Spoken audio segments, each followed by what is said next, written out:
I'm back in the UK in search of an answer to the question we were left with previously. What really happens to those waste materials that can't be recycled like for like?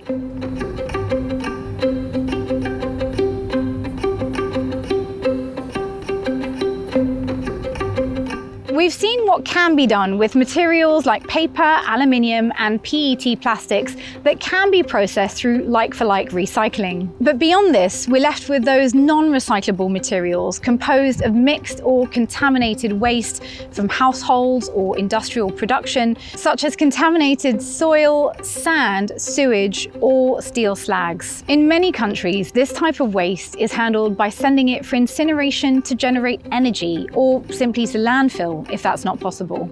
So how can we turn this type of waste into something useful again? It's actually cement, and to produce it, you need raw materials and heat to create a thing called clinker. And what does clinker production have to do with non-recyclable waste? Well, I'm here in Stoke-on-Trent at the processing site with Andrew to find out.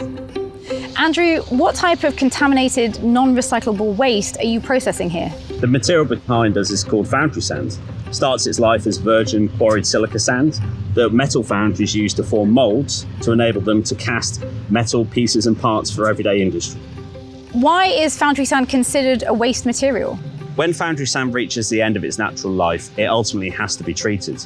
Unfortunately, due to the nature of the material and how it loses its intrinsic properties, along with some of the acrylic binders and resins that they add to it to form moulds, it's really hard to recycle, so therefore it has to be treated appropriately. How does recycling help solve the problem? Ultimately, if we didn't recycle waste foundry sands, they would end up in an inert landfill. Unfortunately, you have to treat them very carefully and very precisely. So here, we crush, we screen, and we create a uniform product that ultimately can go back into the cement plant as an alternative raw material.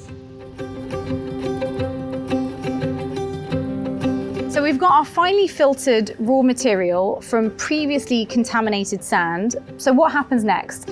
I'm here with Andrew Latham at the Geocycle site, and he's going to walk us through the next stage in this alternative raw materials journey. So what is clinker and how is it produced? Clinker is made in our rotary kiln by combining all our raw materials together at very high temperatures, around about 1,450 degrees. This changes the chemical composition of these materials, which in turn turns it into clinker. And in essence, clinker is what makes cement cement. So what happens when we inject the non-recyclable material into the kiln? What are the benefits of doing that? So in our case with the foundry sand, which is a byproduct of the metal casting industry, is very similar in properties to our natural sand that we would normally use.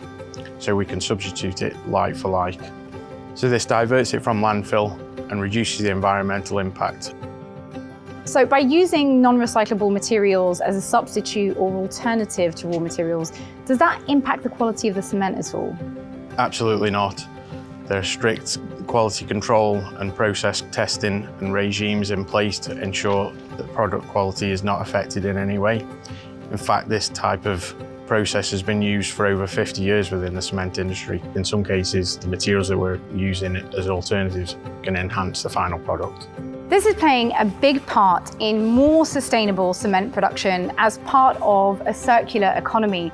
And if we look at the waste management hierarchy, we can see how even contaminated materials can be prevented from ending up in incineration and landfill.